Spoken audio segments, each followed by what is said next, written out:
Hello guys, so Lolo, this is for Aries. Aries, welcome dito sa aking channel, Kapalaran 888. Welcome. Alamin natin Aries kung anong messages, vibration, gabay energy para sa inyong lahat. This is from April 17, pero yung message na to ay mararamdaman mo na simula ngayong April 15. Okay. First card natin Aries is emotions are running high, super moon. So, may mga Aries dito na sobra-sobra, since this is your new moon sa sign mo na Aries, as a fire sign, as an Aries, possible na maging sobrang motivated ka, sobrang confident ka, sobra-sobra yung energy mo. Sobrang active, so, kailangan natin dito ng grounding. Yung parang feeling mo kailangan mong magmadali. Or pwedeng yung iba mabilis magalit, mabilis mainis, mabilis ma-disappoint, mabilis ma-confuse, parang ganun. You need to be careful lang kasi kasi emotions are running high, 'di ba? Yung emotion ay posibleng maging sobrang strong yung emotion mo.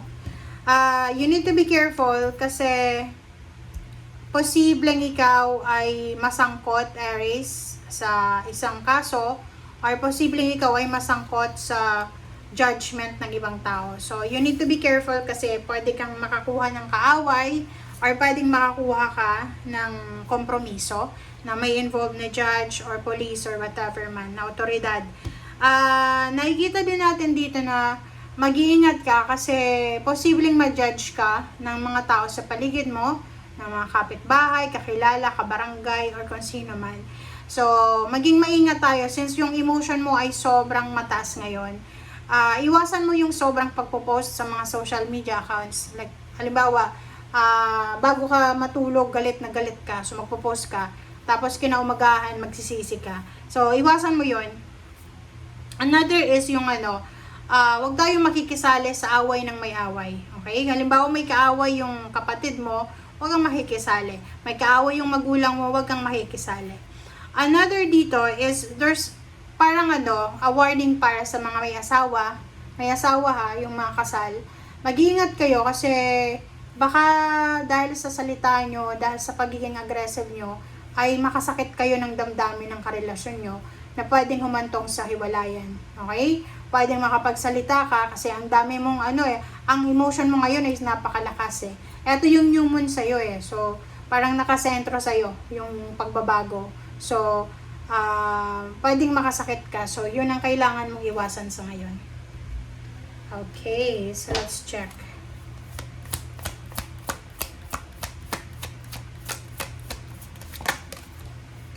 Aries, persistence, la. Diba? So, yun, ang nakikita ko sa'yo dito, sobra-sobra yung confidence mo. Confidence level to the max. Talagang gagawin mo ang lahat ng gusto mo. Walang sino man ang makakapigil sa'yo. Wow. Ang problema lang nito guys, is pwedeng wala namang masama kung gawin natin kung anong gusto natin. Kaso lang, because of pagiging stubborn mo, diba, matigas ang ulo mo, pwedeng makakuha ka ng kompromiso na pati pamilya mo makasali. Diba?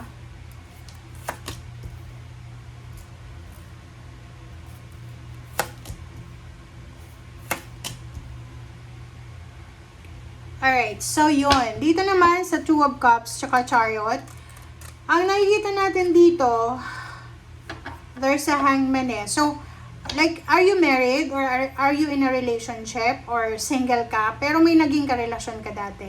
Kasi dito sa barahang to, may gustong makipagbalikan sa'yo or pwedeng ikaw yung gusto mong makipagbalikan sa love life, pero hindi siya matutuloy. Kahit anong gawin mong makipagbalikan, or balikan yung past mo, talagang hindi na matutuloy kasi wala na eh. Another is, this is about your future plans. Sinasabi ng baraha sa'yo na kung gusto mo daw sa love life sa love life, since your emotion is running high, mag-iingat ka. Mag-iingat ka kasi yun na nga, napakabilis na pagpapakasal, napakabilis na pag-live-in, napakabilis na paghihiwalay, na pwedeng pagsisihan nyo after ng April. So, mag-iingat kayo.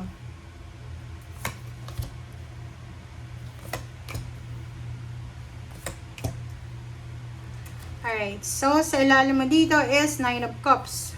Diba? Ang sabi ng bara sa'yo dito na tawag dito. May tawag dyan eh. Napaka-aggressive mo sa approach mo sa relationship. Lalo na sa family life. Mag-iingat ka kasi there's a 2 of Wands here. Sabi ng baraha, huwag mong ilalagay, like, halimbawa sa business siya, huwag mong ilalagay ang lahat ng itlog sa isang basket lang. That's a saying, di ba? So, huwag kang masyadong magpadalos-dalos. Yun lang. Timbangin ang sitwasyon, huwag magpadalos-dalos. And Page of Cups is all about future. Sa future daw, sinasabi ng barahan na posibleng new love life ang posibleng darating sa'yo. New love life, new friendship, new collaboration, new set of individual na posibleng papasok sa buhay mo.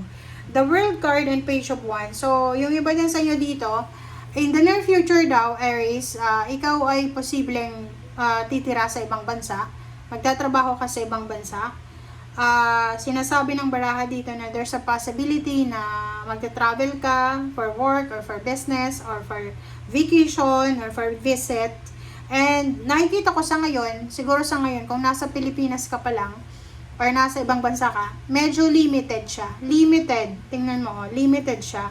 So, kung nasa ibang bansa ka, tapos gusto mong mag-travel ka para sa bakasyon or may pera ka naman, pero limited yung situation. Huwag kang magagalit. Okay? Dahan-dahan lang tayo. Sinasabi ng baraha dito ng Page of Cups na as much as possible, Aries, kailangan mong kumalma.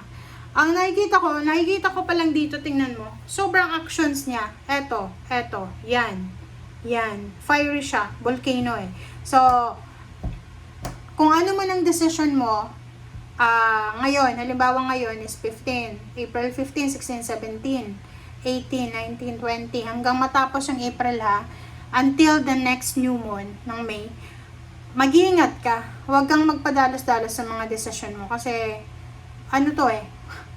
pwede mong pagsisihan siya. Okay? By the end of May, going to June, pwedeng magsisi ka. So, much better na kalma ka lang sa ngayon. Okay? Thank you guys. Bye!